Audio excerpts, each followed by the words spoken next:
Bonjour, je suis Monsieur Foraleng Love René, concepteur, développeur informatique, développeur logiciel, ancien étudiant à la faculté de droit et de sciences économiques de l'Université d'Orléans.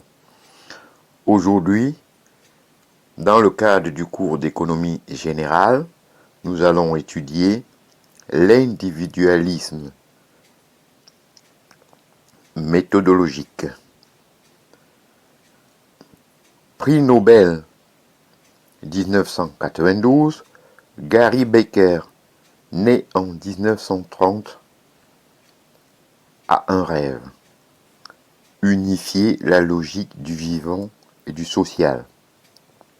Cette mission, il croit l'accomplir par l'extension du raisonnement microéconomique à tous les domaines de la vie. Si la microéconomie nous donne des outils pour faire nos choix de consommation, d'emploi, de placement, pourquoi ne pourrait-on pas les utiliser pour toutes sortes de choix? Se marier, faire des enfants, tout devient choix à gérer à la façon de l'homo economicus, rationnellement par le calcul. Dans son traité sur la famille 1881, Becker présente la famille comme une institution économique dans laquelle mari et femme essaient de maximiser leur utilité et leur satisfaction par le mariage. Ainsi, chacun des conjoints doit se spécialiser dans les tâches où il est le plus efficace et le plus productif. Le contrat de mariage est un contrat comme un autre, par lequel la femme, par exemple, s'engage à donner des enfants en échange de protection et sécurité.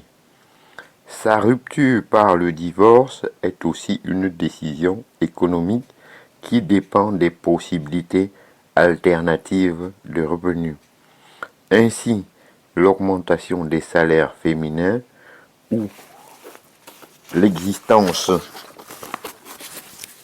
d'allocations pour les mères célibataires sont autant de causes de l'accroissement du nombre de divorces.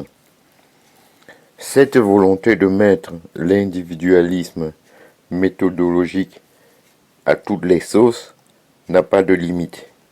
Le crime et même le suicide sont traités comme des choix. Certains considèrent que Becker fait atteindre l'ineptie de l'individualisme méthodologique de rares sommets. D'autres qu'il a fait progresser notre connaissance de l'homme et des mécanismes économiques. Je vous en